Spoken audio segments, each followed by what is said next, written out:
Hi everyone, and welcome to the UNESCO Book Lectures on Gender Hola a Equality. todos, bienvenidos a las conferencias de UNESCO y la Católica Hola a todos, ¿qué tal? sobre género. Magistrales de Igualdad de Género. Les quería comentar que abajo hay un botón donde dice Interpretation y ahí pueden poner el idioma en el que quieren que esté. Si quieren pueden poner el audio original, English o Spanish. Y si ponen Spanish, debajo sale Mute Original Audio. Entonces pueden mutear para que no se escuche doble. Y a continuación voy a hablar en inglés y toda la conferencia va a ser en inglés. Okay, so hi again everyone. I was just Hola a todos nuevamente. Estaba explicándole a las personas que si necesitan traducción, hay un botón de interpretación en la parte de abajo de su pantalla. Si yo estoy hablando en español y ustedes son anglohablantes, pueden hacer clic en inglés, por ejemplo. Y quiero darle la bienvenida a Talia Becher, que es nuestra conferencista, va a hablar de transfobia, intimidad y abuso. Ella es profesora en la Universidad de California, del Estado de California. Ella tiene varios artículos sobre la política de la ilusión, Atrapado en el cuerpo ocupado, qué es transfilosofía, etcétera, y actualmente está haciendo una monografía sobre intimidad e ilusión, un ensayo en el campo trans. Muchas gracias por estar aquí con nosotros. Estamos privilegiados y honradas de que estés aquí con nosotros. Vamos a tener 1 hora para la conferencia y tendremos 55 minutos para preguntas y respuestas. Pueden escribir sus preguntas en el chat en español o inglés y podemos ayudarles con la traducción. Sin más que decir, le doy la bienvenida a Talia. Gracias. Hola a todos, todas. Gracias por venir. Y nuevamente, gracias, Aranza, por invitarme. Es un gran honor estar aquí y hablar con ustedes. A ver, voy a compartir mi pantalla. Voy a comenzar con un poquito de revisión. La vez pasada les mencioné que esta es una serie sobre opresión trans y específicamente sobre lo que yo le llamo el cumplimiento de la realidad o la aplicación de la realidad. En la charla anterior hablamos del inicio, luego la próxima semana será el final y esta semana es la mitad, el medio. La vez pasada hablamos un poquito de transfilosofía y qué significaba para mí enfocar las cosas transfilosóficamente y hablamos también de la terminología trans y las dificultades alrededor de tratar de enmarcar las identidades trans y dentro de esas terminologías cuando se tiene cosas con un despliegue de terminología local que cambia con el tiempo y que el significado cambia con el tiempo también. Y también hablamos un poquito de nociones como sexo, género, identidad de género, presentación de género, etcétera. Y hablamos de específicamente de la mala asignación de género o equivocada asignación de género y hablé un poquito también del cumplimiento de la realidad hacia el final. No sé, pero hacia el final de la charla yo ya comencé a distraerme. No sé si ustedes también. Entonces, eso es normal. Yo quiero asegurarme de que estamos en lo mismo cuando hablamos del cumplimiento o aplicación de la realidad, porque es un concepto clave. Entonces, voy a revisar eso primero. Quiero hablar del concepto de interseccionalidad, que es la conjunción de múltiples opresiones, y también quiero pensarlo en términos del cumplimiento de la realidad. Y seguramente han escuchado la expresión calamidades de la intimidad y esto se conecta mucho con la interseccionalidad.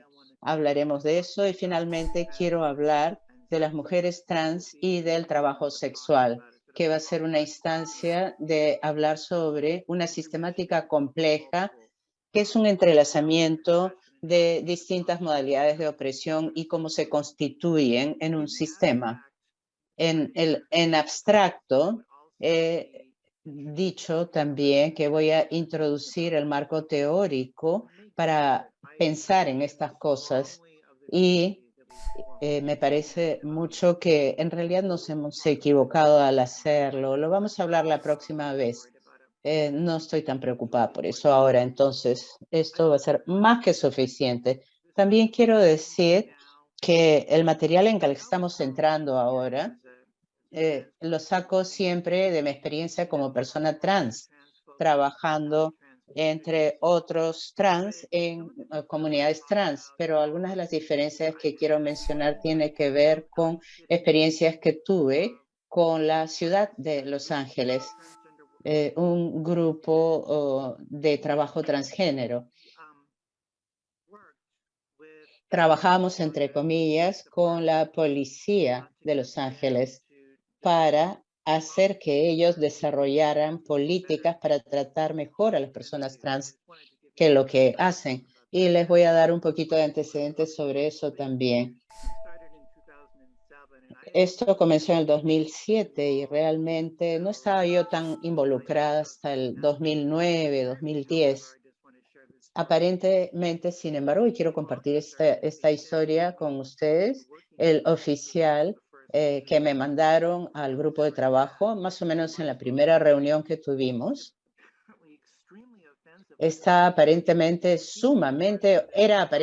sumamente ofensivo y pensaron que era la mejor persona que enviar para representar al departamento de la policía a trabajar con las trans.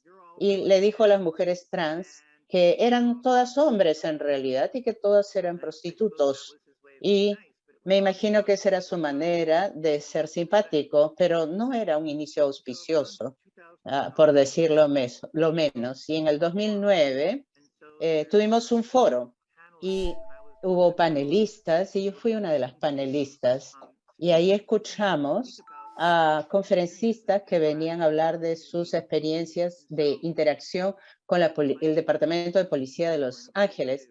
Y algunas personas de la comunidad venían y compartían sus experiencias y hacíamos preguntas y las grabábamos. Y algunos panelistas y otra gente se pasó un año escribiendo recomendaciones de política para el Departamento de la Policía y su tratamiento de personas trans. No sé si esto se ve, creo que no se ve. En fin, trabajamos en eso y eso salió en el 2010 y en los 2 años siguientes tratamos de convencer al Departamento de Policía que adoptara un poco de estas ideas. Iba y venía y alguna gente se reunía con nosotras y otras personas comenzaron a desarrollar cosas tontas que decían los policías con respecto a algunas de las recomendaciones de política que hemos introducido. Y después les voy a hablar de esto también. Entonces, ¿qué ocurrió en el 2012? Algunas de nuestras recomendaciones de política se adoptaron y más adelante veremos cuáles sí y cuáles no.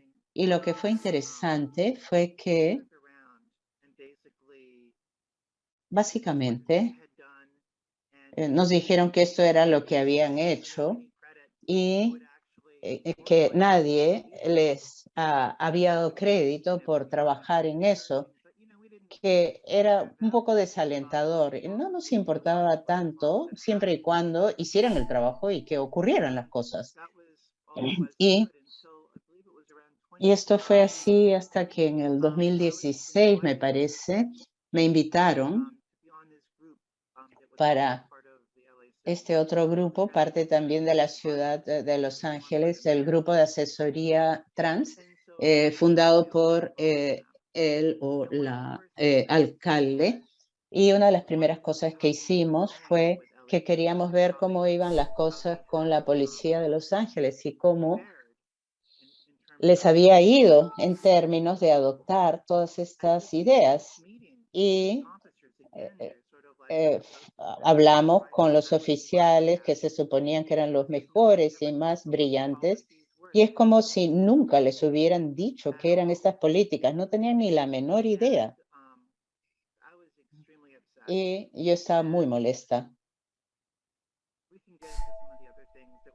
Y habían varias cosas que estaban sucediendo también. Todavía estaban haciendo, entre comillas, barridas para tratar de interrumpir el trabajo sexual de las mujeres trans. Y les dijimos que eso era problemático, pero en realidad no había ningún progreso. Y yo me sentí desalentada. Y dije, bueno, esto es lo que consigues por tratar de trabajar con el sistema, con el departamento de policía. Y me sentí desmoralizada, pero también pensé, bueno, las cosas en que están, la manera en que están configuradas las cosas no era igual para todas las interacciones de las personas trans con las policías, pero muchas eran mujeres trans que trabajaban como trabajadoras sexuales y cuando se criminaliza el trabajo sexual, se tiene una configuración de policías versus delincuentes y no puede salir nada bueno de eso. Entonces, pensamos, las cosas van a ir mal. Y en ese momento me di cuenta de que se necesitaba muchos cambios, pero por lo menos la descriminalización del trabajo sexual, porque si no, nada iba a cambiar. Entonces, yo comparto esto ahora con ustedes para que vean de dónde vengo, mi experiencia y cómo surgen estas cosas a medida que vamos avanzando.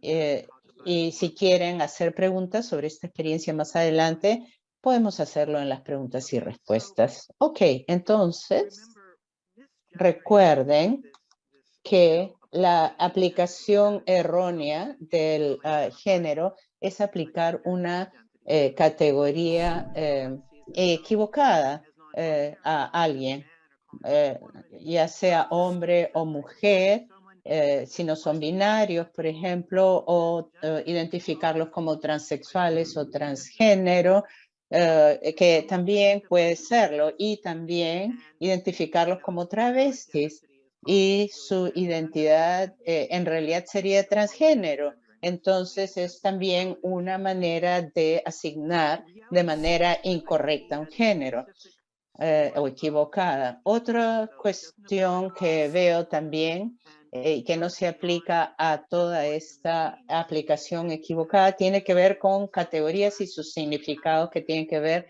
con prácticas sociales y la presentación del género y la idea de qué está entre las piernas de las personas. Entonces, por ejemplo, el contraste con la realidad, la idea de que uno parece ser una cosa cuando en realidad tienen otra cosa entre las piernas. Y he visto que hay gente que ha estado implicada en un doble vínculo y se veía entonces por un lado como un impostor, mientras que por otro lado se veía como un imitador. Entonces, esta realidad está muy conectada a lo que yo llamo verificación genital. En violencia entre binarios y trans, se ha visto algunos casos en que una persona trans la agarran para ver y la desnudan para ver qué hay entre sus piernas y los exponen, ¿no? Es una forma de verificación genital y por supuesto es abusivo. Y yo diría que hay otras formas invasivas y abusivas, menos gráficas y extremas, y esto involucra cuestiones eufemísticas como las que mencioné la vez pasada. Alguien dice, por ejemplo, hay esta persona trans y se descubre que anatómicamente es mujer o hembra, y esto es un eufemismo respecto de qué es lo que está entre las piernas de estas personas, o se le hace la pregunta a una trans diciéndole, ¿y ya te has hecho la cirugía o no? Y evidentemente se trata de cirugía genital y no de cualquier cirugía, y nuevamente es la cuestión de qué está entre las piernas de las personas. Ese tipo de pregunta es invasora, invasiva, y en el fondo también malcriada. Y esto también tiene que ver con la forclusión de la intimidad que voy a mencionar después. Algunas de las cosas que he dicho se refieren a este argumento que desarrollé con respecto a la aplicación o cumplimiento de la realidad. No tiene que ver solamente con categorías de género, sino con un desalineamiento percibido entre la presentación de género y el estado genital. Y lo que parece ocurrir aquí es esta idea de que una persona trans es una impostora porque han dicho a través de su presentación de género con ella o con su discurso una información falsa, engañosa sobre lo que está entre sus piernas. Y entonces, si pensamos de esa manera, y si eso es verdad, y si eso es lo que está ocurriendo, entonces los no trans son los que tienen la verdad respecto de lo que está entre sus piernas, y el resto es solamente una presentación de género.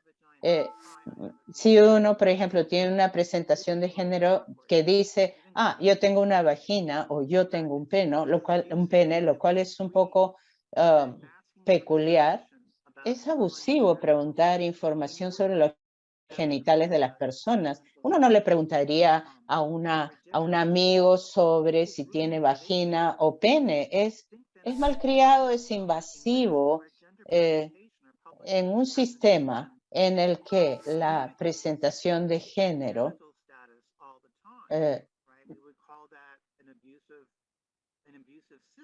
tuviera que representar exactamente lo que se tiene entre las piernas, sería abusivo. Yo no estaría sujeto a la violencia, no estaría sujeto al cumplimiento o a la aplicación de la realidad, ¿no? Si lo pensamos bien. Entonces, ¿a qué me refiero yo con la forclusión de la intimidad o de la relacionalidad? Recién se está comenzando a hablar de estas cosas. Ya se ha hablado del cumplimiento de la realidad o aplicación de la realidad por bastante tiempo, pero esto es algo nuevo. Una colega, amiga mía, lo ha acuñado y hace una crítica amigable. Básicamente la idea es que sí, es cierto, a veces se nos ve negativamente como impostores o simuladores, etcétera, pero hay otra cosa que ocurre que podría parecer positiva, es decir, que una persona no trans quiere mostrar qué progresiva es, diciendo, tengo un amigo, una amiga trans, yo soy súper cool y soy progresista. En este caso, Cannon dice, terminamos siendo representados como una especialidad del menú, que es emocionante, nueva, novedosa, bacán. Es mejor que ser representado como un impostor o un imitador, porque es medio malo también, ¿no? Porque se nos representa así. Y yo creo que tiene razón hasta el punto en que lo que quiero sugerir es que muy a menudo, cuando se nos ve como he perdido la conexión con la señora, seguiré interpretando apenas tenga la conexión nuevamente.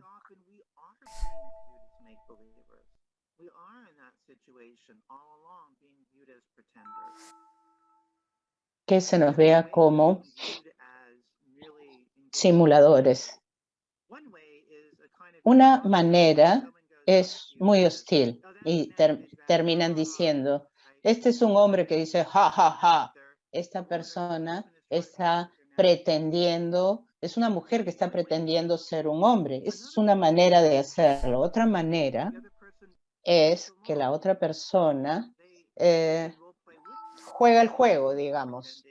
Y ellos también hacen el juego, ¿no? Le hacen el juego a la otra persona. Y uno piensa que no están imitando y que se los recibe como cualquier otra persona, pero no, en realidad termina en que lo que está ocurriendo es en realidad como un juego de roles.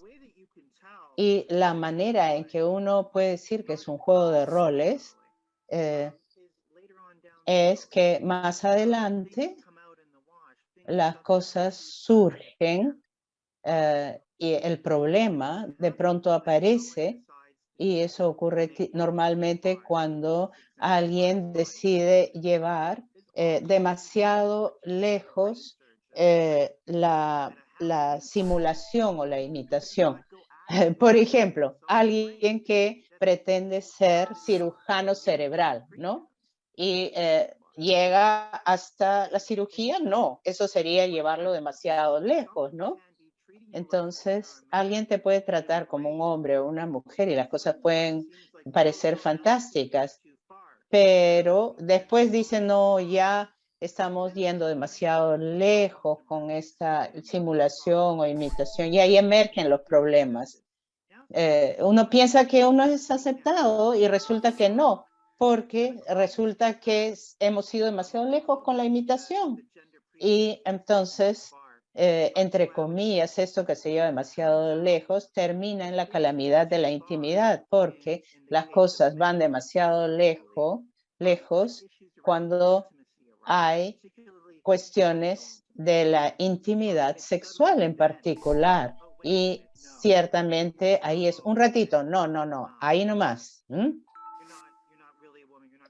No eres realmente una mujer, no eres realmente un hombre. Está bien que te presentes así en el trabajo, te voy a llamar con el pronombre correcto, pero no llevemos esta simulación demasiado lejos. Yo creo que este es un fenómeno realmente importante y he estado pensando mucho en él últimamente. Es muy importante en esta forclusión de la intimidad, porque resulta que lo mejor que uno obtiene entre la gente trans es que, digamos, que juegan el juego, pero cuando se llega a la intimidad, esta es forcluida, porque apenas surge el problema, dice, no, estamos llevando esto demasiado lejos o esta simulación demasiado lejos, y sino también te exponen como que estás engañando a las personas sobre quién eres. Entonces yo centralizo esta cuestión del cumplimiento o aplicación de la realidad cuando pienso en la opresión trans, porque no es la única forma de opresión trans, pero sí pienso que es extremadamente importante. Pienso que es la base de muchas otras formas de transfobia, y les voy a dar un par de ejemplos. Un hombre trans se le puede discriminar, por ejemplo, porque se le ve como una mujer que está actuando muy masculinamente. Y le dice, oye, no se ve bien que las mujeres actúen de manera masculina como eso, ¿no? Y ustedes pueden decir, ¿por qué le pasa a este? ¿No? Es un tipo de fobia. Pero fíjense que se basa en el punto de vista de que este hombre trans es realmente una mujer. Y que si este hombre trans no se le ve como realmente una mujer, no se les vería como demasiado masculino, se les vería simplemente como que así son. Entonces, básicamente, ¿qué cosa está sucediendo? Esta aplicación de la realidad a base de una asignación de género errónea. Y así también podemos entender de una manera más profunda esta asignación errónea de género. Por ejemplo, te dan el nombre OK, te dan el pronombre OK, pero a menudo lo que ocurre es que en los espacios públicos o en el trabajo, la gente, en fin, lo hace, ¿no? Pero ese tipo de respuesta o ese tipo de correctivo a la asignación de género, Porque si lo que yo digo que es una cosa a través del cumplimiento de la realidad, al principio, bueno, se ve que esta persona estuviera como simulando y como que uno le hace el juego, pero si uno va al fondo, en realidad no es solamente una cuestión de pronombres, etiquetas, sino que se va a requerir repensar en cómo hacemos las relaciones entre nosotros y deshacernos de estas calamidades de la intimidad y ver a la persona trans como es de verdad, no solo en el entorno laboral, sino cuando se llega a la intimidad. Ahí, en esta situación, la persona está mostrándose como es en efecto. Y para muchos de nosotros, personas trans, este fenómeno del cumplimiento o aplicación de la realidad le da forma a todas nuestras interacciones con el mundo. Yo ya transicioné hace 1.000.000 de años y aún así, si salgo a comprar abarrotes y tengo una pinta un poco graciosa, que no me estoy dando cuenta, o curiosa, como mujer trans, que también soy madre, siempre pienso que soy madre de mi hija trans y soy una madre trans, me van a leer como trans, pero ¿qué significa eso? Soy yo simplemente, pero afecta a muchas personas trans en cómo negocian su intimidad. Y, por supuesto, la aplicación de la realidad estructura la cuestión de lo que se llama passing en inglés, es decir, pasar cómo, ¿no? Automáticamente estas personas inmediatamente están en este dilema de ser ya sea un impostor, impostora o un simulador o simuladora. Bueno, esta es una revisión un poco larga de lo que hemos estado mencionando. Espero que esté ok. Ahora quiero comenzar a hablar del concepto de interseccionalidad. Cuando hablamos de la opresión trans, sexista, racista, uno piensa que son como vectores, ¿no es cierto? O ejes. Y el concepto de interseccionalidad, aunque la idea ya hace tiempo que está ahí, desde Kimberly Crenshaw en 1989-90 ya sacó el concepto de interseccionalidad en dos artículos muy influyentes en los que hablaba de concentrarse no solo en una opresión por vez, sino que hay opresiones múltiples y que se intersectan. Y esto sugiere la idea de que son como calles, intersecciones de calles, ¿no es cierto? Si uno está parado en la intersección, te pueden atropellar con la opresión sexista y la opresión trans, por ejemplo, porque estás en la intersección de trans y sexista. Entonces, cuando pensamos en la opresión trans, no es suficiente pensar en la opresión trans, sino hay que pensar en maneras en que intersecta con opresión sexista, racista, capacitista, racista, y se hace súper complicado. Y es justamente lo que estoy mostrándoles aquí. El hecho es que el concepto de interseccionalidad es sumamente difícil. Al menos lo es para mí, muy difícil. Les he confesado que he enseñado casi por 20 años este concepto a mis alumnos y cada vez que lo enseño, siento que como que estoy pelando una capa de la cebolla. Lo que acabo de decir de las calles que se intersectan realmente es solo la superficie de lo que realmente está ocurriendo. Y en consecuencia ha habido mucho debate en la literatura filosófica sobre el concepto de interseccionalidad. Y también yo lo critico por una serie de razones. Todavía lo creo creo en este concepto, pero esta representación de una mera intersección o traslape de múltiples vectores es insuficiente. She gives many Realmente es una metáfora, más bien, esta intersección entre calles, y es claro que su pensamiento es más complejo.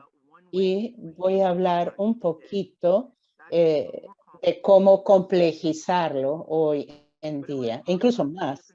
Quiero hablar de la diferencia entre daño doble y opresiones entrelazadas. Piénsenlo en términos de las intersecciones. Si están en una intersección, uno está en riesgo de que la atropellen de los carros de la calle racista y de los carros de la calle sexista. Y si piensan en dos daños a la vez o dos tipos de... So, suppose someone is walking down the street and someone calls them alguien está caminando por la calle y alguien le dice algo sexista y otra persona le dice algo racista porque esa persona es una mujer y es una mujer de color.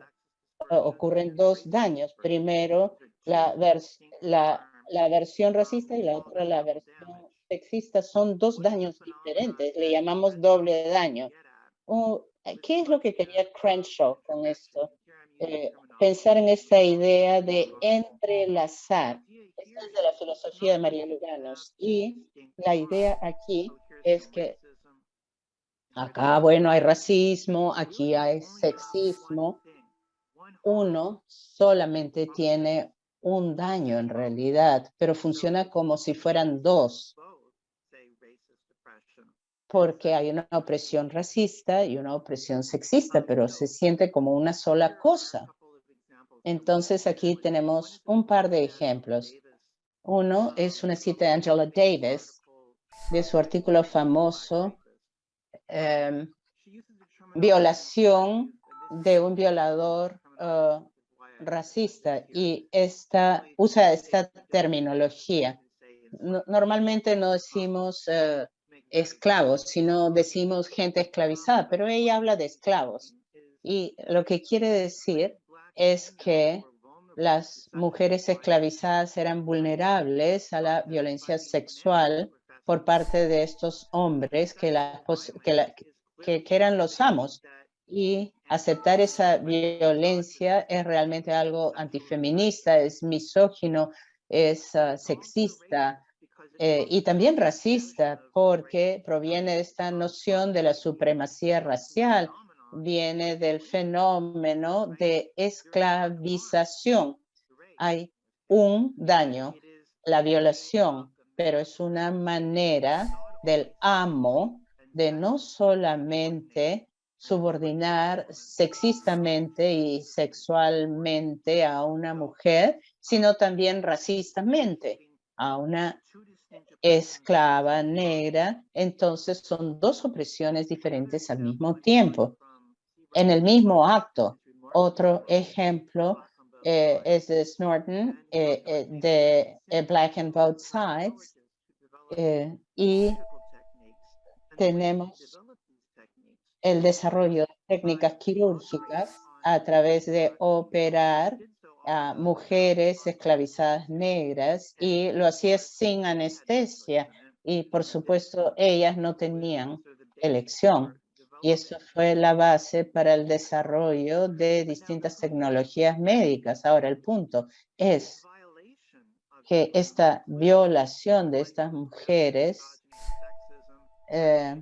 basada en la misoginia, el sexismo y en realizar estas cirugías no esenciales en los cuerpos de estas mujeres, que se basaba también en dominación racial, y todo al mismo tiempo.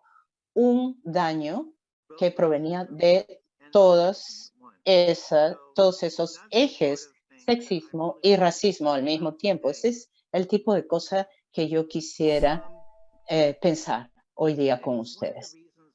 Y esta es una de las razones por las que esta metáfora de Crenshaw,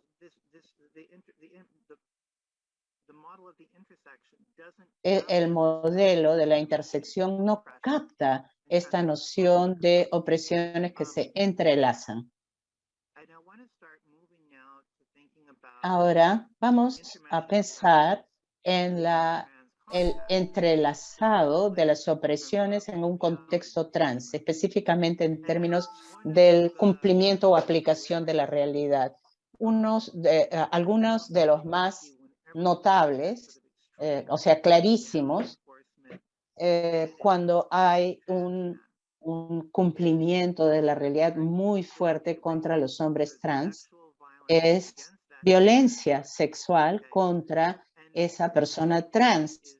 ¿Y qué hace la violación? Dos cosas a la vez. Una,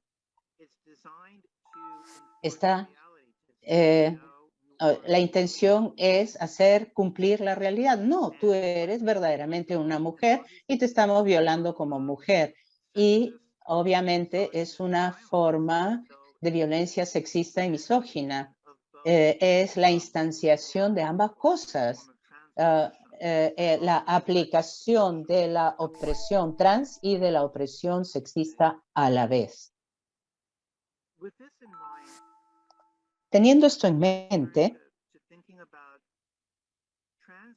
pensemos ahora en las mujeres trans, porque hay un problema interesante aquí que me ha estado molestando hace un tiempo.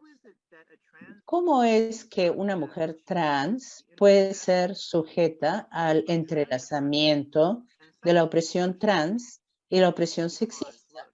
Porque fíjense, ya sea una mujer trans se le ve como realmente un hombre, y si se la ve como realmente un hombre, no va a ser sujeta de opresión sexista. Pero si pasa como mujer, sí. Entonces, en ese punto, no pareciera que lo está. Entonces, ¿cómo pensamos en maneras en que las mujeres trans son sujeto de opresión entrelazada sexista y trans, sobre todo cuando pensamos en la aplicación o cumplimiento de la realidad? Sucede que como mujer trans, por ejemplo, todas las mujeres trans saben que este entrelazamiento ocurre todo el tiempo, ¿no?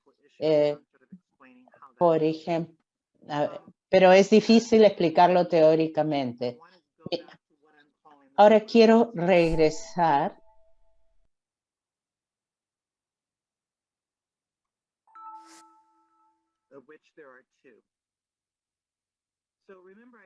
a dos tipos de calamidad de la intimidad. Ok, yo te voy a llamar mujer, te voy a llamar hombre, lo que sea. Y se acaba, digamos, el hacer creer cuando las cosas van demasiado lejos. Y van demasiado lejos es cuando llegamos a la intimidad. Y una de las calamidades es tener sexo con la persona equivocada. ¿Con quién tienes sexo y cuál es el género de esa persona? La última vez distinguimos orientación sexual de identidad sexual. Y en la sexualidad y que es erótico para ti y la identidad sexual es como te categorizas tú mismo. Entonces, te han categorizado como una persona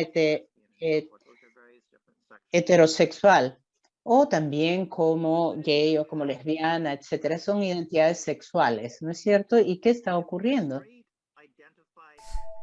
Que un hombre que se identifica como heterosexual tiene sexo con un hombre trans y la ve a ella como realmente un hombre, esto puede ser amenazador respecto de su identidad sexual, ya que él se ve como heterosexual. Entonces, una de las maneras de pensar en esto es en lo que yo llamo el efecto de la almohada. Una persona que se percibe dentro de una relación sexual con una mujer trans, de repente tiene su identidad sexual cuestionada como consecuencia de la persona trans. Les voy a dar un ejemplo personal. Me hice amiga de esta mujer no trans que había sido identificada y me dijo que seamos amigas y éramos muy cálidas y aceptantes una de la otra y estábamos muy felices y comenzamos a salir como pareja y de pronto ella sintió que se cuestionaba su identidad sexual. Y ya no eres lesbiana, eres bi o qué, o por qué sería ya no lesbiana o bi, salvo que no me estuviera viendo realmente como una mujer.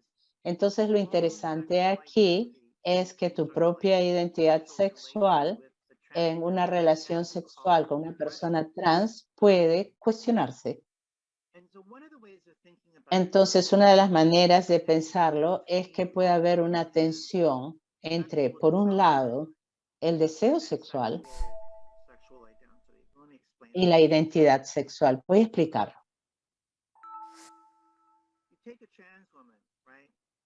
Tomen una mujer trans. Imagínense que esta mujer trans pasa por completo como una mujer no trans y la experiencia de lo que hace en la interacción sexual con esta otra persona que no es trans va a ser virtualmente indistinguible de lo que ocurriría con una mujer no trans, ¿no? Que estuviera ahí en ese rol, en ese lugar. No hay diferencia erótica. Y entonces, si te atrae esta persona, es porque te atraen las mujeres, ¿no? Que esa persona es una mujer trans y no hay ninguna distinción erótica respecto de ella. Sin embargo, si esta mujer trans se le ve realmente como hombre, entonces de pronto el mismo erotismo va a contar contra la identidad sexual de esa persona y esa persona va a ser invalidada. Y entonces ahí es, ya no más simulación o un ratito para dame una pausa. Y eso se refiere cuando uno va de contactos no íntimos a contactos íntimos. Un hombre estará completamente feliz de tratar a una mujer trans como mujer en un entorno de trabajo no íntimo, pero cuando ya se llega a la intimidad, entonces de pronto no, ahí ya se acaba el hacer creer y realmente tú eres un hombre. Y eso es cuando se pasa de lo no íntimo a lo íntimo. Y me di cuenta muy recientemente de que tenemos que verlo también en la otra dirección, ir de lo íntimo a lo no íntimo.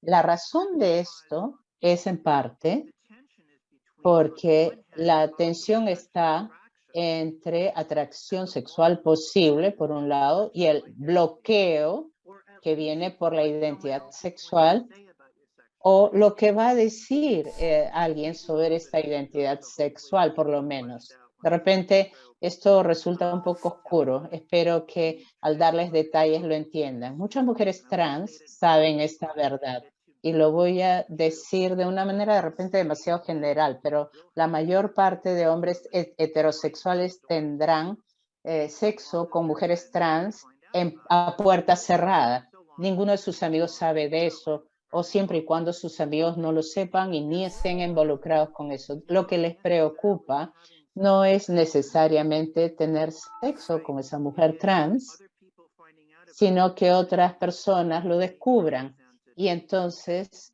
se le vea como gay y entonces eso afecta como otros machos, digamos, heterosexuales lo vean.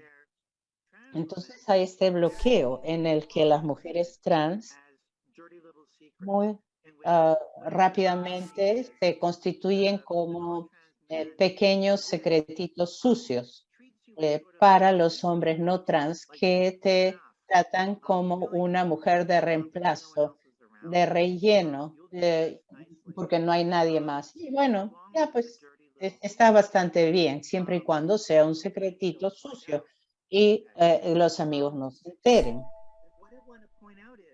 ¿Y qué quiero decir?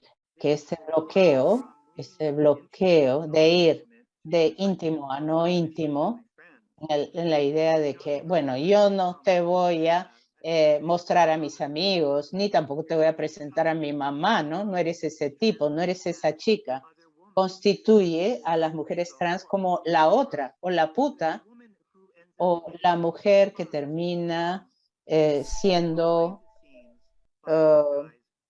utilizada sexualmente tras las escenas, tras el escenario con estos hombres, pero no en la vida real, digamos. Y este es precisamente el tipo de estructura que no se restringe solo a las mujeres trans, sino que son así que ocurren las cosas. Como mujer estigmatizada y resulta que termina siendo un secretito sucio. Si tú eres, por ejemplo, una mujer gorda o que no te ven bella por los estándares típicos, o si, por ejemplo, tienes alguna discapacidad, etcétera, también puedes terminar siendo un secretito sucio. Y una vez que te encuentras en esa situación, es un hábito que se perpetúa.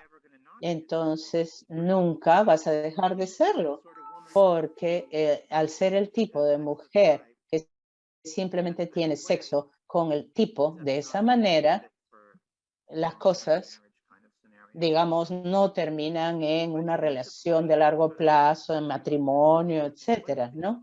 Entonces, una de las cosas que me parecen muy interesantes es que se termina en lo que yo llamo la economía de la intimidad. ¿Qué significa esto? Si se te constituye como un secretito sucio, es decir, mujer estigmatizada por cualquier razón, quedas cortada de una conexión estándar a la intimidad que tú quieres. Y por eso, y porque si deseas intimidad, puedes terminar eligiendo lo que puedes obtener y cómo lo eliges, termina siendo relegada al estatus de secretito sucio. Fíjense, esta es una situación estructural que se establece a través de asignaciones de intimidad.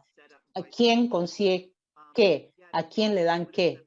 Y que está marcada por el estigma. Y al final, ¿qué ocurre? La mujer que es el secretito sucio termina siendo culpable, como como que tiene un defecto moral. Ah, sí, las mujeres trans simplemente quieren que se las tiren, son promiscuas sexualmente, como si fuera una característica de las mujeres trans, cuando en realidad es una característica estructural de las operaciones entre, por un lado, la erotización, la voluntad de tener sexo de hombres no trans con mujeres trans y la calamidad de la intimidad es una forclusión respecto de una relación pública. Y aquí hay un enlazamiento de opresiones, porque por un lado se relegan a secretito sucio y eso es común a otras mujeres también que no son trans, pero la razón específica por la que las mujeres trans las relegan a este estatus tiene que ver con nuestra constitución de simplemente estar simulando. He hablado un montón y no he llegado a terminar lo que quería decirles. Ya se me está acabando el tiempo. Un momentito, voy a respirar. Eso fue un pedazo pesado. Quisiera mencionar también que una de las cosas que se ve es una cobertura. A menudo cuando les dicen a las mujeres trans que engañan a los hombres para tener sexo, lo que ha ocurrido en realidad es que estos hombres han tenido sexo con ellas y luego sus amigos lo descubrieron y para preservar la identidad sexual dijeron que ella los había engañado como si fuera una mujer y ellos se la creyeron. La segunda calamidad que quería mencionar es la segregación sexual. Seguramente han escuchado hablar de esto. Por ejemplo, si las mujeres trans deberían, se debería permitir que las mujeres trans entren al baño de mujeres, ¿no? Esto lo han sacado feministas transfóbicas. Y yo diría que estas preocupaciones sobre segregación sexual que se mantiene respecto de los baños, por ejemplo, tiene también que ver con los camerinos donde se cambian las personas y también los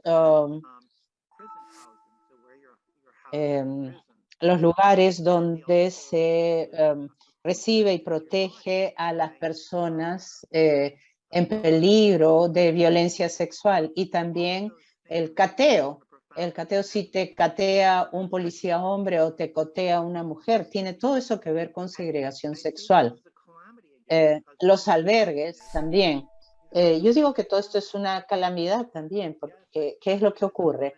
Ya, ok, yo te acepto como mujer, pero de pronto surge la calamidad, pero no, tú no puedes entrar aquí, no puedes entrar a este camerino o no, un ratito, vamos a tener que albergar con los hombres. No tienes acceso a este albergue porque es solo para mujeres y no podemos permitir que entres ahí. Entonces, de pronto, surgen estas calamidades y lo que parece aceptación ahora se constituye simplemente como si fuera una imitación o un juego de roles. Una de las cosas que argumentamos cuando trabajamos con la ciudad de Los Ángeles es que las mujeres trans deberían ser recibidas en el lado de las mujeres en la prisión, por ejemplo, y también argumentamos que debería ser separado, una unidad segregada, separado de hombres y mujeres, digamos. Y también argumentamos que las personas trans, que a quienes se iba a catear de manera invasiva, deberían poder elegir el sexo de la persona que hace el cateo.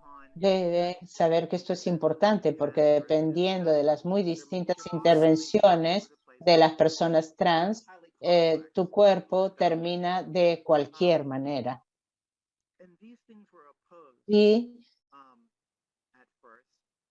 se opusieron a estas cosas al inicio. Es decir, el Departamento de Policía de Los Ángeles se opuso, pero las preocupaciones que ellos tenían eran absurdas, de verdad. A menudo sus preocupaciones tenían que ver con las mujeres trans en un espacio particular segregado. Tenían que ver con mujeres trans que miraban, digamos, por un huequito a mujeres no trans que tuvieran acceso visual. Les preocupaba cuestiones de decencia, que las mujeres trans mostraran sus genitales a mujeres no trans para molestarlas. También se preocupaban de que una oficial mujer cateara a una mujer trans que no se había operado o que ella podía voltearse y violar a la oficial que le estaba haciendo el cateo, cosa que no podría haber ocurrido si es que tenía cirugía. Todas estas nociones extrañas y me pusieron a pensar, ¿qué pasa aquí? Estos miedos sobre segregación de sexo como un potencial de violencia contra las mujeres, siempre asalto sexual, y hacerlo constituyendo a las mujeres trans realmente como hombres. Y hay una manera en que esta constitución de las mujeres trans hace resaltar lo que uno podría pensar en la justificación subyacente para la segregación sexual, mantener a los hombres separados de las mujeres para que los hombres no violen a las mujeres. No, no, no, no, no. Las mujeres trans no pueden entrar aquí. Hay segregación sexual y es porque los machos violan a las mujeres y están constituyendo a las mujeres trans como hombre. Y al poner a una mujer, por ejemplo, trans en una prisión con los hombres, por supuesto, la pone en riesgo de violencia sexual y no está a salvo de esta violencia y está, digamos, bajo el cañón. Y todas estas justificaciones no tienen sentido. Entonces se me ocurrió que lo que estaba ocurriendo realmente es la codificación de los cuerpos. Quieren codificar el cuerpo de la mujer trans como hombre y las mujeres como violables y a los hombres como violadores. Este es todo lo que hay en esta segregación. Y estaba pensando en maneras que, por ejemplo, es obvio que estas justificaciones no son operativas realmente. ¿Y por qué?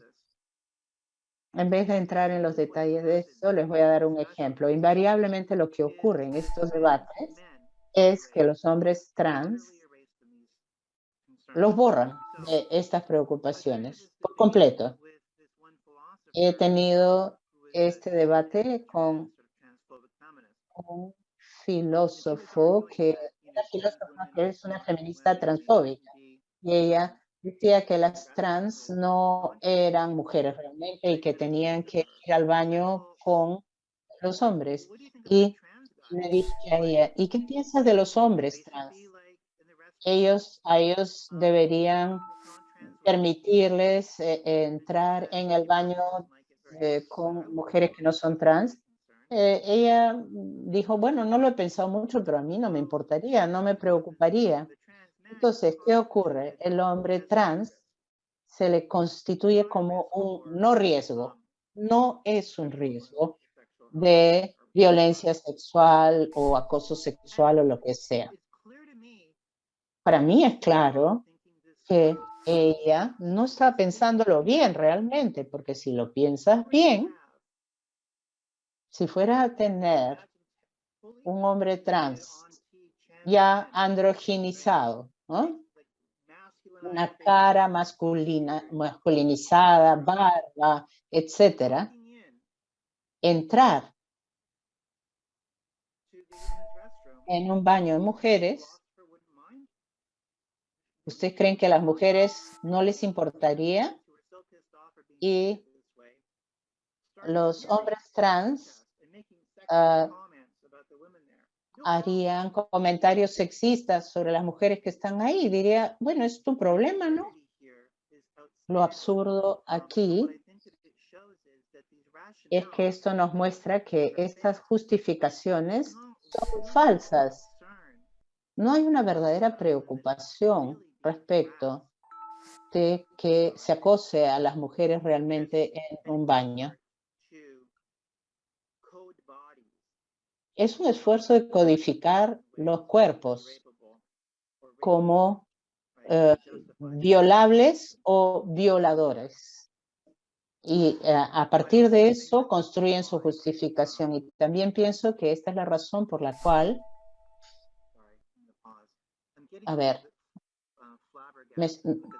Y estoy un poquito preocupada porque veo que son cerca de las 7:05 y quiero asegurarme de tener tiempo para preguntas. Y tengo tanto más que decirles, porque después quisiera hablarle de las mujeres trans y el trabajo sexual. Puedes ir hasta las 7:10 o 7:15 si lo deseas. Ok. Voy a ir rapidito y quizás pueda dar un poco más de detalles la próxima vez, o quizás tener las preguntas y respuestas. Pero sí quisiera hablar del trabajo sexual y las maneras en las que el entrelazamiento de opresiones múltiples realmente estructura el trabajo sexual de las mujeres trans como un sistema.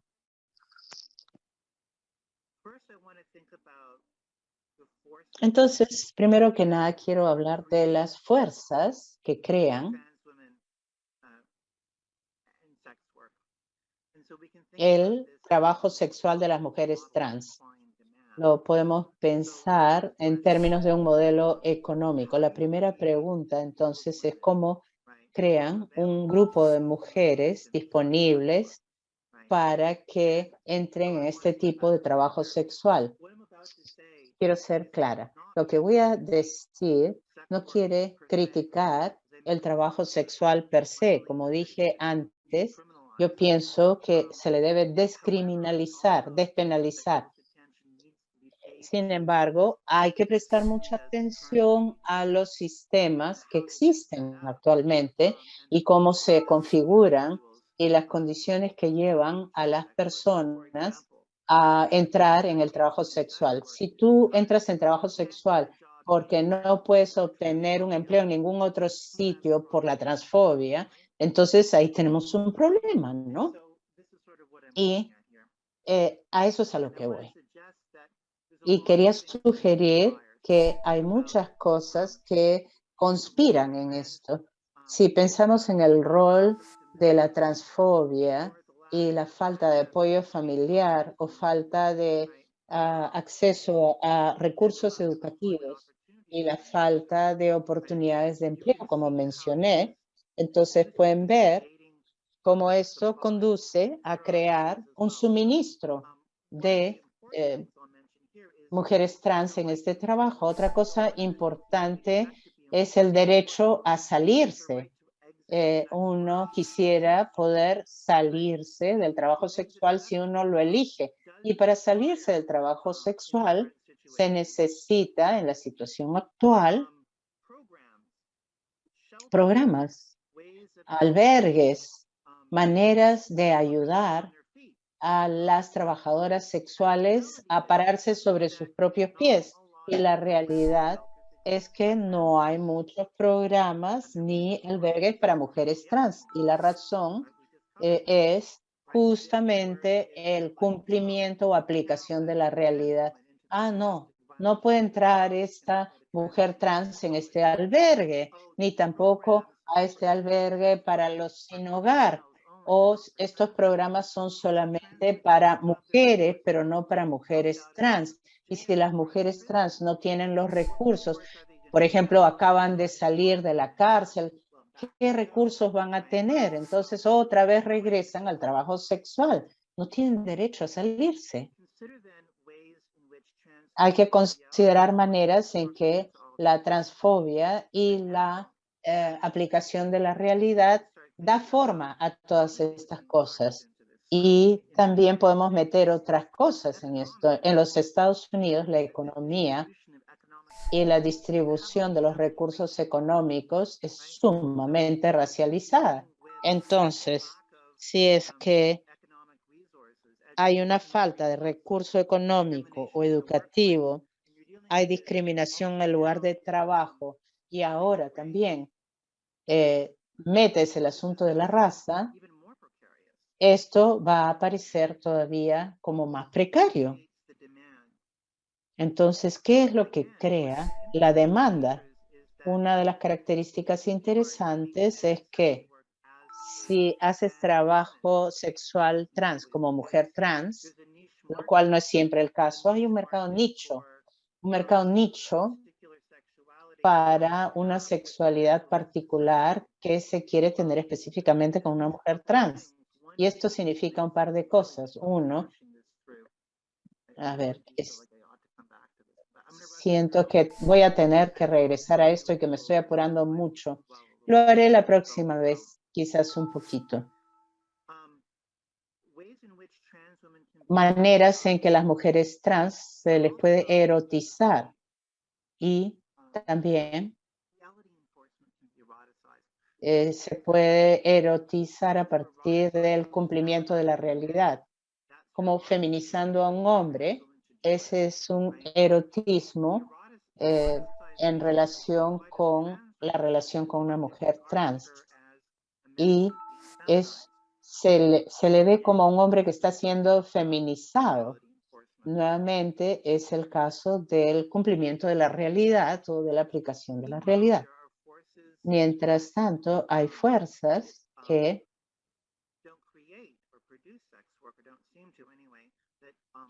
crean o producen sexo como expulsándolo de la realidad, específicamente el trabajo sexual en las calles. Yo sé que en el Perú las trabajadoras sexuales son legales, pero creo también que el trabajo sexual en las calles es penalizado. En cualquier caso, si se hace trabajo sexual en las calles, por supuesto hay acoso. Y una de las cosas que solían ocurrir con las mujeres trans que trabajaban en el Boulevard Santa Mónica es que llegaban las pandillas y les apuntaban con pistolas de agua que en realidad tenían lejía o orina, un tipo de violencia, ¿no? Acoso para las mujeres trans que se hacían visibles en las calles. Y también son vulnerables al acoso policial. Y si te mandan a la cárcel, vas a estar sujeta a estas versiones de aplicación de la realidad, incluyendo la segregación sexual.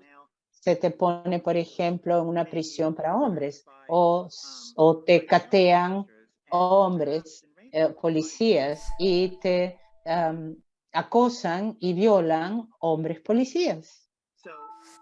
Entonces, hay dos cosas aquí. Una son las fuerzas de la oferta y la demanda que crean el trabajo sexual trans y las fuerzas que empujan contra esto.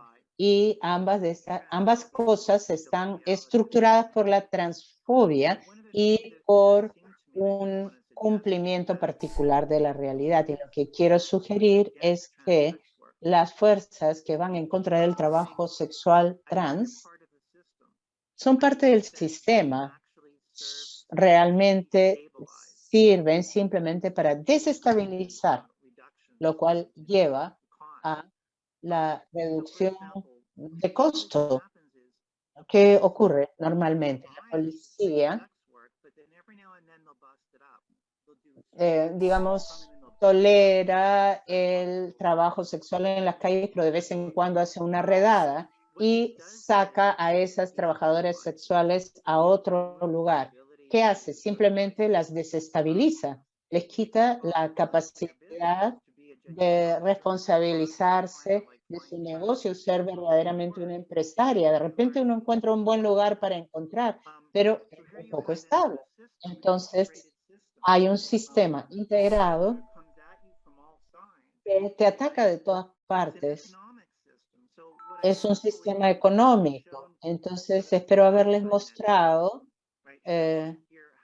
a través de los ejemplos que les he mostrado cómo la economía y el cumplimiento de la realidad constituyen el trabajo sexual. En los Estados Unidos, por cierto, la racialización y la penalización van de la mano.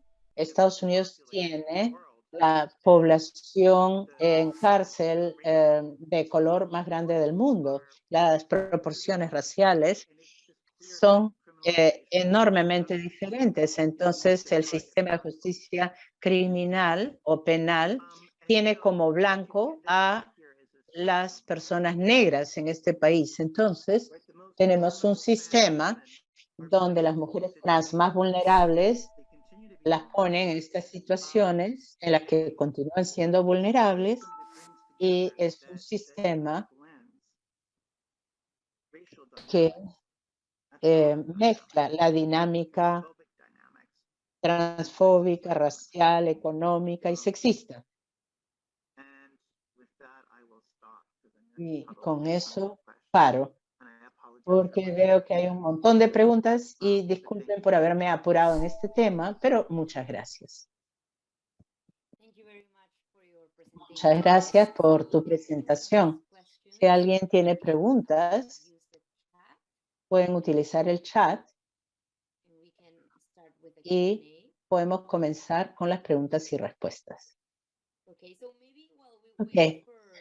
Mientras esperamos que las personas comiencen a escribir preguntas, yo quería preguntar, al inicio, cuando comenzaste a hablar del trabajo sexual, si hay una discusión previa para usar el término trabajo sexual en vez de prostitución o no. ¿Y por qué pregunto? Porque cuando he hecho entrevistas a trabajadoras sexuales que son mujeres trans, ellas no querían que se les dijera trabajadoras sexuales, porque eso implicaba que era un tipo de trabajo. Ellas no tenían condiciones para hacer este trabajo y era súper difícil para ellas. Y preferían que se les llamara prostitución, porque en sus mentes era que la gente se siente mejor si dicen trabajadora o trabajador sexual, cuando para nosotros, nosotres, no tiene condiciones, porque condiciones de trabajo. Sí, estoy de acuerdo contigo. Y esto nos trae nuevamente a la tecnología. Y pienso que hay que problematizarlo un poco más. Uno de los problemas es que el trabajo sexual cubre muchas cosas más allá de la prostitución. Y puedo hablar de cosas relacionadas a la prostitución. Alguna gente dirá que prostitución estigmatiza, pero lo que tú has dicho es coherente. Dada la situación estructural, es muy difícil pensar en esto como trabajo, con tan malas condiciones o cero condiciones de trabajo. Entonces, sí, me parece que está ok. Y también a veces he tenido la idea de hablar sobre sexo comercial. No sé qué significaría eso, a qué llevaría eso. Pero sí, creo que es un buen punto lo que has mencionado. También porque en el Perú, no sé cómo es en los Estados Unidos, pero en el Perú, las mujeres trans, que son trabajadoras sexuales, son trabajadoras sexuales de calle. Entonces, las condiciones que enfrentan son peores que las condiciones de trabajadoras sexuales. Sí, sí, estoy de acuerdo. Ok, bueno, tenemos una pregunta. Tenemos algunas preguntas en español. Voy a leer primero la pregunta en inglés y luego voy a traducir las otras. Esta es de Ann Gary. Dice, yo no iba a hacer una pregunta porque soy colega de Talia, pero voy a hacerlo. Es sobre la intersección de género con trans y mujeres. Hemos conversado la rareza de esto hace tiempo. Es como que hubieras resuelto esto respecto de la especificidad de la opresión trans con la opresión sexista. ¿Es así que ves la resolución? No sé, yo creo que todavía estoy trabajando en la resolución o en la solución. estoy trabajando hacia ella. because for me, Porque para mí la dificultad era incluso con específicamente el cumplimiento o aplicación de la realidad y el pensar en cómo las mujeres trans podrían estar sujetas eh, a este forzamiento y a la opresión sexual al mismo tiempo, y eso me haría pensar que no es posible y sin embargo lo es. Entonces estoy tratando de tratar eso hoy, mostrando que las condiciones mismas que hacen que las mujeres trans sean constituidas como simuladoras o imitadoras son también las que están haciendo un trabajo estructural sujetándolas a lo que experimentan otras mujeres. Ok. No sé si Anne tiene algún comentario, puede escribirlo en el chat. Y sí, ella dice, entiendo, comprendo. Bueno, tenemos un par de preguntas sobre el trabajo sexual. Tenemos una de Manuel Abelardo Cárdenas. Él dice, se podría afirmar que el trabajo sexual, al ser aceptado por una sociedad patriarcal, está asignado para gente con diversidad sexual. No entendí la última parte. Ok, nuevamente. Su pregunta es si se podría afirmar que el trabajo sexual, al ser aceptado por una sociedad patriarcal, es entonces el espacio legal asignado para la gente con diversidad de género. Bueno, creo que, por cierto, la relegación de las mujeres trans específicamente a la prostitución tiene aquí que ver con esta idea de una dominación masculina o patriarcal. Cuando piensan en la idea de crear la disponibilidad de personas que sirvan para todos los gustos sexuales. Si configuramos un sistema por el cual las mujeres trans se las mete en un sistema de trabajo sexual y se les impide salir de él, para mí esto es consistente con el patriarcado.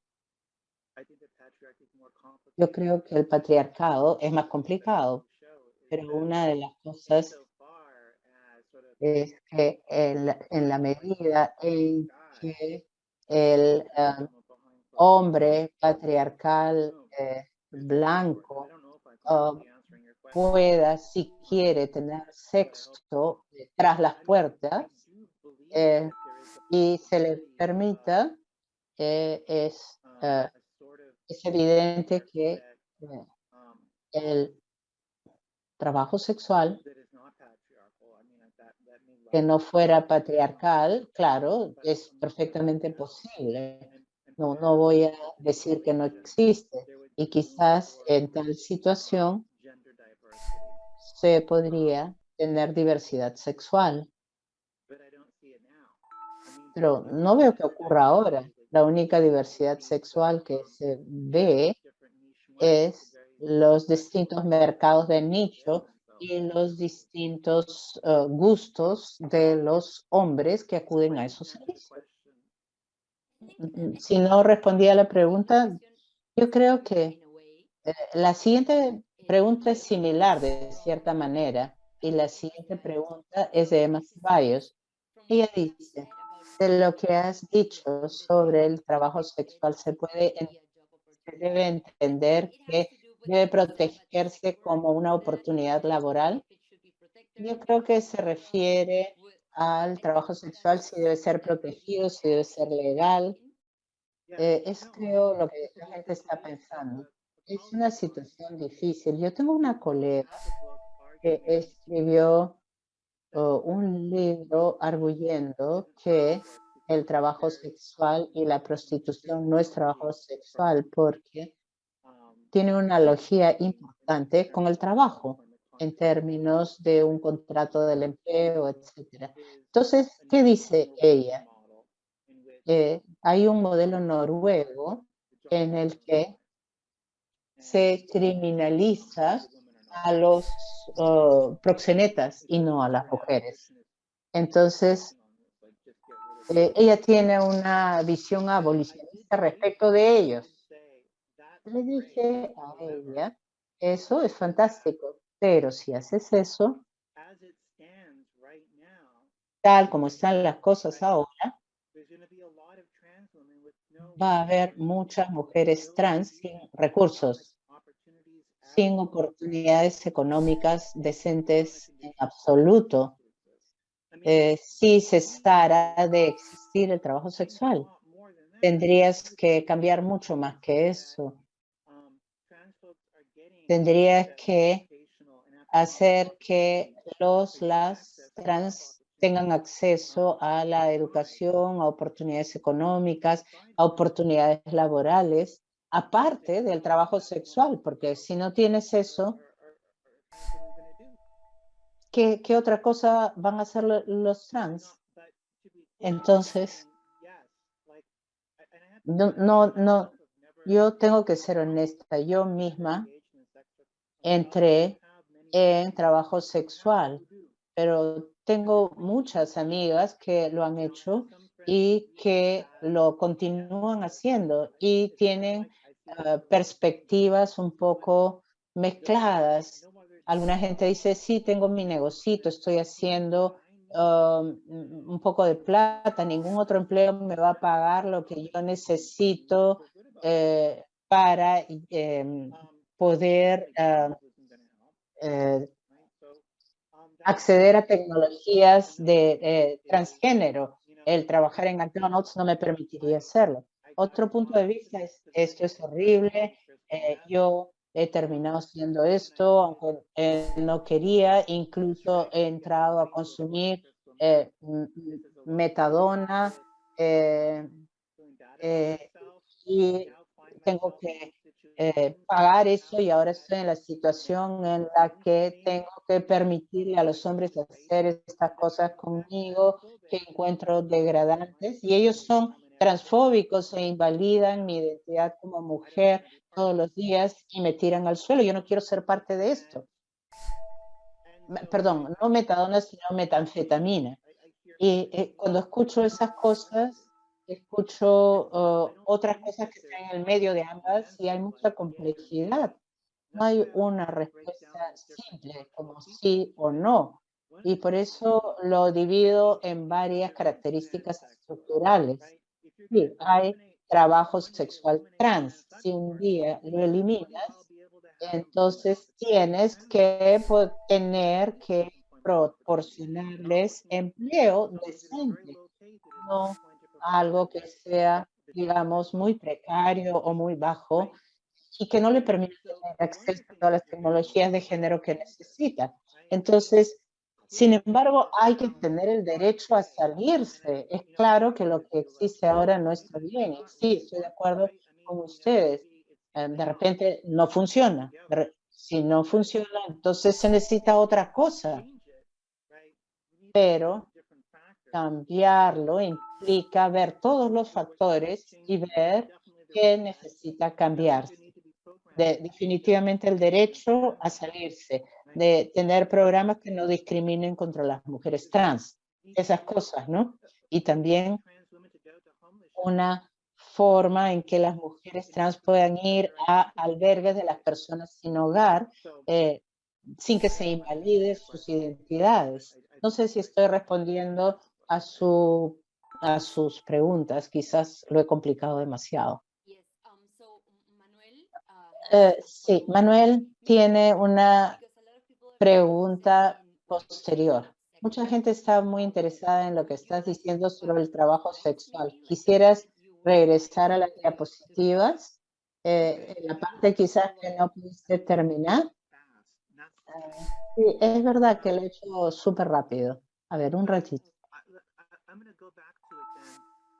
Wait, what is Veronica's question? Yeah, I'm going. Sí, voy a regresar y puedes irme poniendo la pregunta de Verónica. Voy a traducirla. Déjame ver. So she says, Entonces, Verónica dice, okay. So perdón, she says disculpa. that if Dice, trans oppression comes si from la opresión trans viene de la manifests itself aplicación de la realidad y se puede manifestar a partir de una falsa aceptación de nosotros, nosotras, nosotres, ¿qué intervenciones tenemos que hacer si el cambio cultural es lento y apela solo a la tolerancia de nuestra existencia y no a la aceptación de nuestra identidad? Lo expreso porque me tratan con mi identidad en las instituciones del Estado, pero yo sé que no es honesto, porque si no se me trata con respeto, puedo apelar a discriminación. No sé si es más miedo que se nos vean como realmente somos. Esa es una pregunta excelente, la aprecio muchísimo. Está dando en el clavo de las cosas que yo quería decir hoy día, que es suerte de aceptación, que no es realmente aceptación. Y no lo será hasta que no sea posible la relacionalidad completa y hasta que no se elimine estas calamidades de la intimidad. Y tengo que ser honesta y pesimista. Yo no veo que esto vaya a cambiar pronto. No creo que la sociedad esté muy apta para cambiar en ese sentido. Pero he ofrecido algunas reflexiones sobre cómo tendría que cambiar. Yo me consuelo en las subculturas trans en las que encuentro que el género se entiende de una manera muy diferente. Yo estaba insistiendo antes en que en las sociedades dominantes la presentación pública del género no tiene que ver con la genitalidad. Uno sabe que está entre las piernas de las personas que tienen una presentación de género, pero eso de repente no te importa desde el punto de vista sexual incluso. Pero eso es algo que llegas a conocer a través de una intimidad en un sistema mucho mejor. Y yo no creo que las cosas vayan a cambiar hasta que comencemos a tener intimidad de manera diferente. Yo pienso que si estamos en una situación en que la gente no puede suponer que está entre nuestras piernas a partir de la presentación pública del género, sería un buen inicio. En este momento, la manera en que caracterizamos la identidad sexual está en términos del género de la persona a la que eres atraída. La manera en que se realiza el sexo es más complicada. Es un modelo muy que implicaría apertura a las variaciones en la sexualidad sin condena.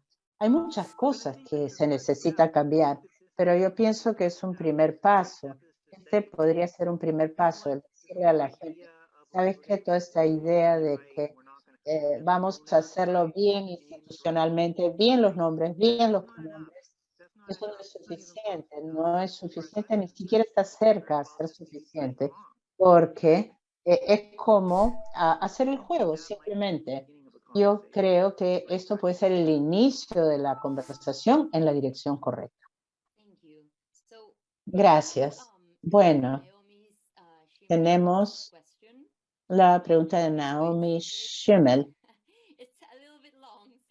Es un poquito larga, entonces tenme paciencia mientras la leo. Dice, encuentro tu análisis de este secretito sucio como algo muy interesante e importante. Tus argumentos respecto a la atención de los genitales de los trans son también fantásticos, pero ¿qué es lo que nos quiere decir de esta situación? En situaciones de intimidad sexual que puedan haber ocurrido, tenemos un interés en los genitales de nuestra pareja. Pienso en las mujeres heterosexuales a las que les gustan los penes. La experiencia de tener una parte del cuerpo de otro en una misma. Sí es problemático de que esto sea un resultado sexual por una serie de razones, el ser hombre trans u otro, y podría haber razones análogas por las que un hombre heterosexual querría un acto intravaginal, y estos casos de calamidades de intimidad podrían caer bajo la categoría de deseos sexuales muy específicos como parafilias. Podría ser el descubrir que una pareja potencial no lo era. eh, y en algunas instancias particulares, un hombre cis heterosexual, no sé si quieres, quizás no he traducido bien. Creo que conozco a Naomi también y quiero decir un par de cosas aquí. Sí, tomas a la persona que es atraída eróticamente muy fuertemente al pene, perdón, porque ese es el ejemplo, ¿no?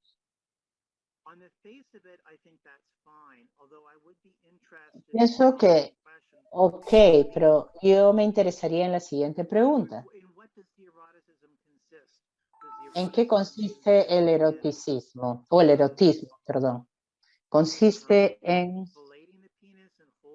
felación del pene, tomarlo, mirarlo, o distintas actividades alrededor del pene. Y luego quiero saber si el falo funcionaría bien para esto o no. Entonces, por un lado, y si también si lo único que funciona para ella es un pene de carne y hueso, como se dice, y en vez de un juguete sexual, un palo, y si esa es la característica más importante de su sexualidad, entonces, bueno, ok, es para esa persona, ok. Ahora, muchas veces nosotros no sabemos si somos sexualmente compatibles. Podemos hacer un poco de exploración sexual y descubrimos que había una cosa que te gustaba eróticamente que esta persona no tenía.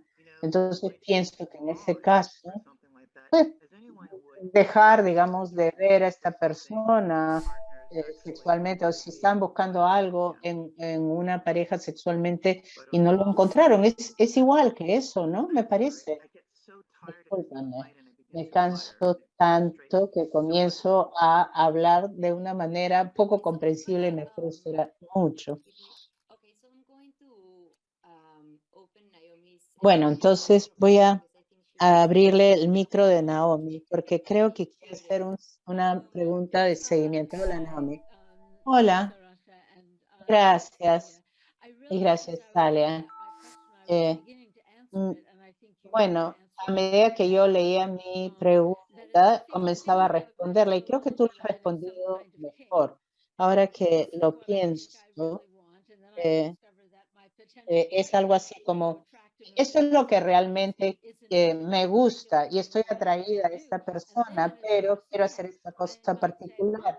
Y después podría decir, ah, en esto es en lo que están. Yo no había pensado en esto, pero es divertido y excitante. Y entonces entro a otra cosa, la expando. Entonces, si nos alejamos de esto es lo normal, esto es lo que la gente tiene que querer. Simplemente la gente quiere lo que quiere. A veces es un poco específico, a veces es un poco raro, pero podemos ser más inespecíficos, juguetones y abiertos, ¿no? A eso me refería, pero yo creo que está ok lo que has respondido. Ok, gracias. Bien.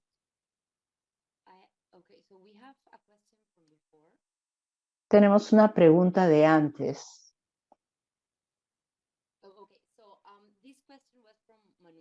Esta pregunta era de Manuel, que era una pregunta de seguimiento respecto al trabajo sexual. Yo creo que quisiera que des más detalles en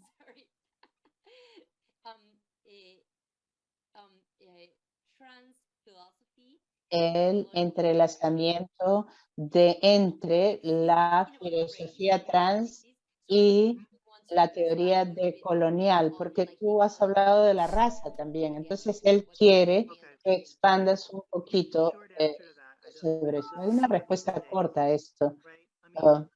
No sé si va a ser apropiada. Una de las cosas que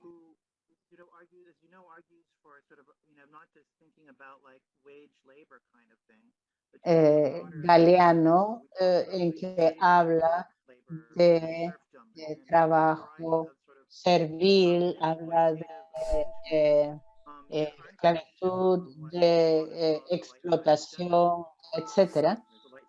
Y también se puede pensar esto en términos de economía y de género. Yo me inclino fuertemente a pensar que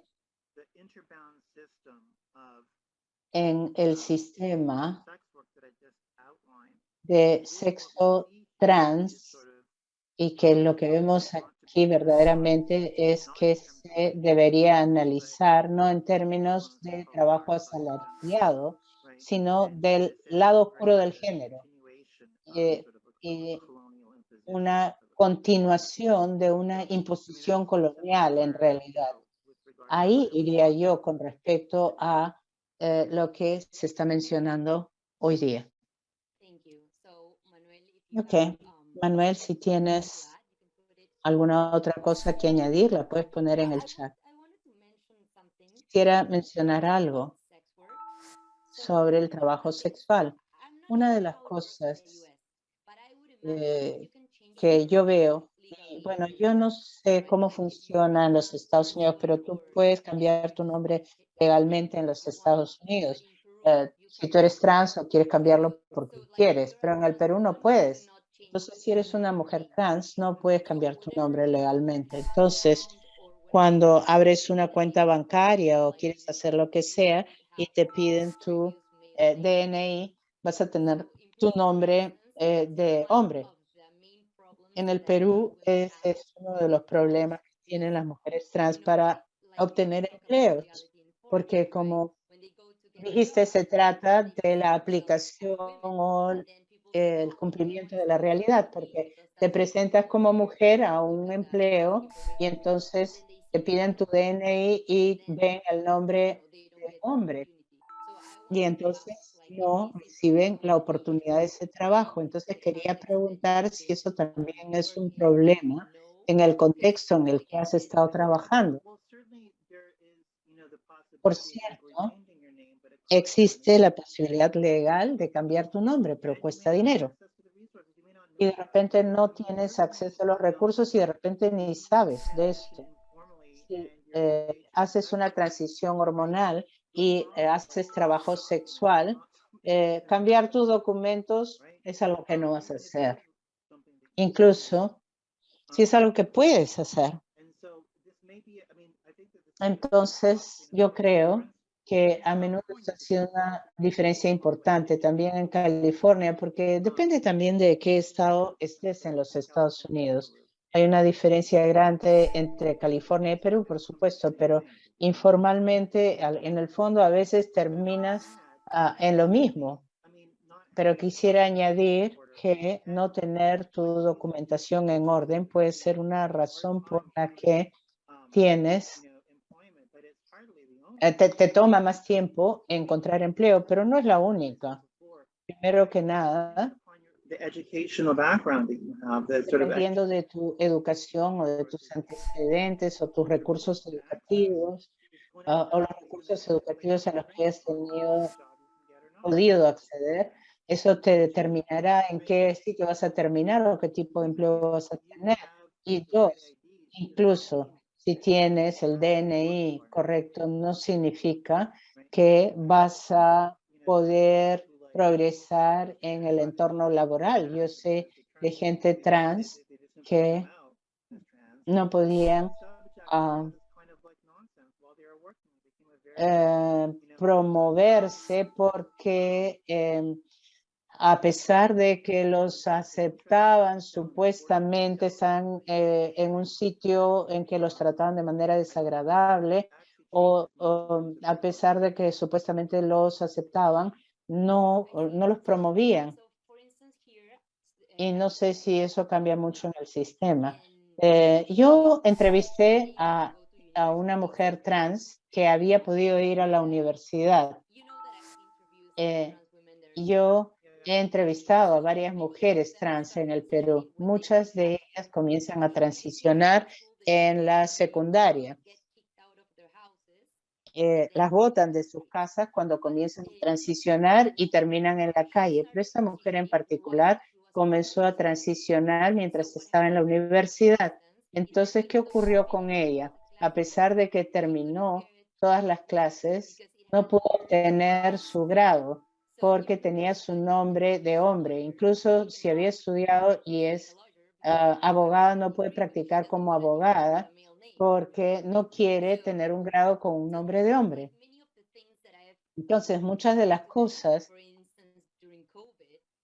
que les conversé durante la COVID, en el Perú hubo un tiempo en que estuvimos confinadas por más de 100 días. Y si es que se ve tu DNI, cuando la policía te lo pedía, porque debías poder salir solo para necesidades especiales, cada vez que salían tenían miedo de que comenzara la violencia transfóbica contra ellas porque les podían pedir el DNI. En el Perú, yo creo que es muy central a su experiencia. O si, por ejemplo, quieren que las vacunen, cada vez que quieren hacer algo, tienen ese obstáculo de que las tratan como hombres porque tiene un nombre de hombre en su DNI. Y claro, yo me doy cuenta de lo que dices. Y no todos mis documentos de identidad están en línea con mi identidad y sí sé qué significa eso en términos de viajar con miedo. Yo no soy la única trans en los Estados Unidos que tenga problemas con esto, y para ustedes veo que es un problema adicional en términos de acceso a un grado, a un diploma, a oportunidades de empleo, y eso debe estar ahora en la agenda. Sería lo más importante en el Perú.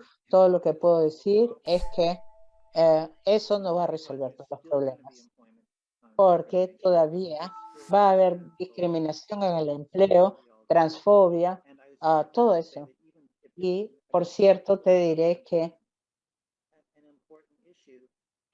aunque sea un asunto importante, me parece que si pudieras resolver mágicamente ese problema con un DNI ahora, sería muy bueno, pero no va a ser.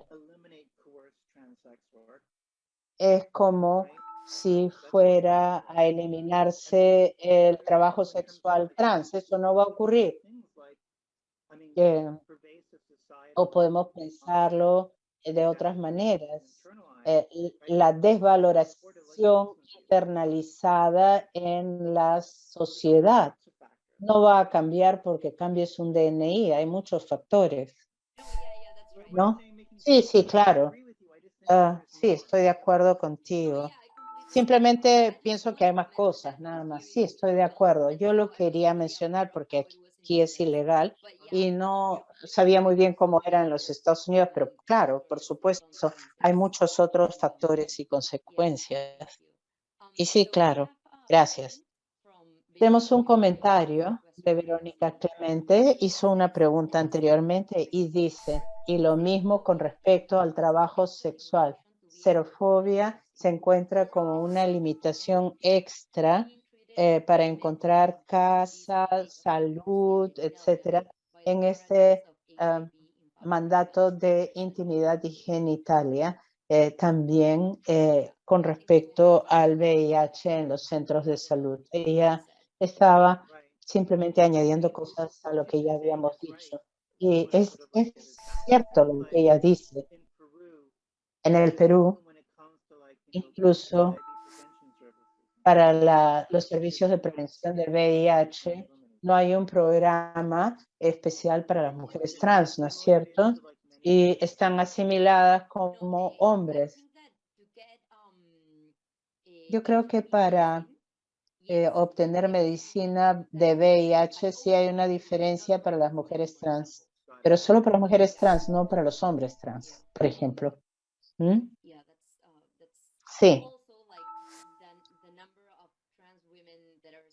Y también el número de mujeres trans que son trabajadoras sexuales y tienen VIH es altísimo, como 80%. Uh-huh.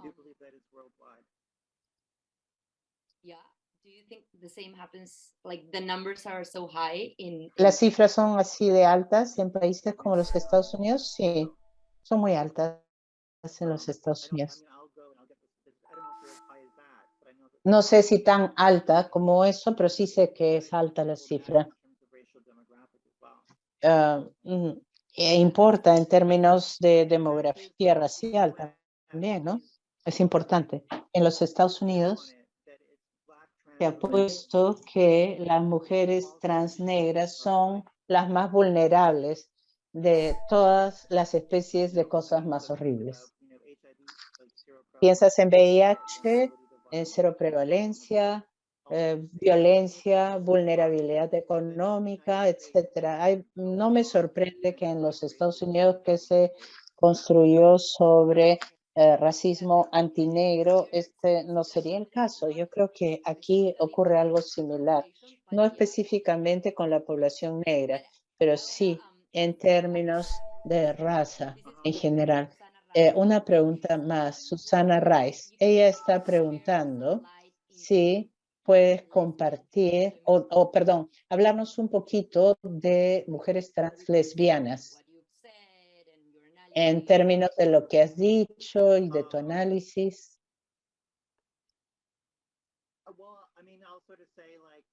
Bueno,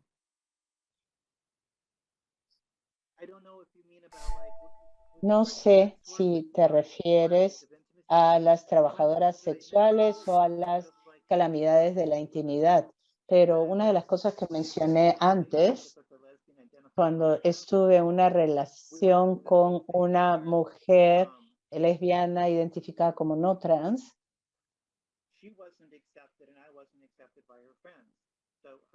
yo no era aceptada por sus amigos y ella no era aceptada por los míos. Ella dice que no se refiere a trabajadoras sexuales, simplemente mujeres trans lesbianas. Entonces, creo que las mujeres trans lesbianas son vulnerables a la forclusión relacional en la misma medida en que las mujeres trans. Y por cierto, mi experiencia en los Estados Unidos, en California, ha sido que las mujeres trans tienden a no ser aceptadas en muchas comunidades lesbianas, mientras que los hombres trans sí, lo cual es interesante.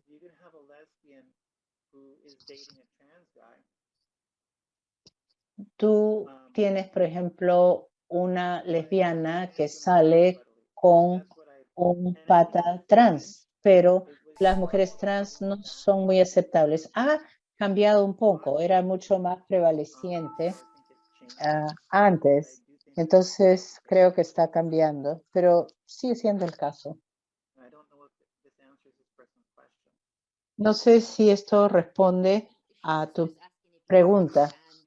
Simplemente estaba pidiendo más detalles sobre la experiencia de mujeres trans y lesbianas, seguramente porque no las has mencionado tanto durante tu charla.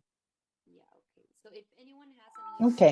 ¿Alguien tiene alguna otra pregunta? Tenemos 7 minutos. Estoy súper emocionada y tengo muchísima energía, pero me puedo imaginar que estás exhausta. Estoy recontra cansada, pero como me siento mal por cómo me apuré, la próxima vez voy a hablar un poco más del trabajo sexual trans. Espero que la gente no le moleste, pero me ha dado la impresión que querían hablar y para darle más continuidad, voy a revisar también un poco de eso, así como revisé la aplicación de la realidad ahora y también sí, así tendrás un poco más de tiempo para la presentación. Hay un par de personas que dicen muchísimas gracias, gracias por la presentación. Muchas gracias, etcétera. Pero antes de irnos, yo quisiera hacer una pregunta más. Entonces, una de las cosas que quería preguntar es, por ejemplo, en el Perú, hay mucha gente que está diciendo adiós y gracias. Ok, adiós y gracias por venir. Naomi dice, siempre aprendo tanto de ti, gracias Talia. Hay gente que dice, gran charla, muchísimas gracias, nos permites tener un entendimiento más profundo. Hay mucha gente que está diciendo muchas gracias. Antes de que se vaya la gente, solo quería decir que tenemos la tercera y última charla la próxima semana, que es el 29 de septiembre, si no me equivoco. Va a ser el jueves a las 6 nuevamente. Si quieren escuchar la conferencia en español, pueden hacerlo si entran a la plataforma Zoom. Y si no, pueden escuchar la charla en nuestra fanpage de Facebook. Vamos a tener a Talia también la próxima semana. Va a estar aquí por la tercera semana consecutiva. Estamos honradas, privilegiadas y muy emocionadas de poder compartir estas 3 sesiones con ella. Y para que lo sepan, la siguiente sesión se llama, aquí está, la siguiente sesión se llama Repensando la política trans y la teoría trans. Bien, serán bienvenidos la próxima semana. Voy a poner nuestra página web en el chat para que puedan inscribirse a la próxima sesión, pero es el mismo enlace. Si se han inscrito a la plataforma Zoom, entonces es la misma. Hay mucha gente que sigue diciendo muchas gracias por la presentación, he aprendido mucho, muchas gracias, fantástico. Sí, hay mucha gente que está diciendo que ha sido fantástica. Ok, entonces gracias a todos, gracias Talia, y podemos parar el streaming y nos vemos la próxima semana.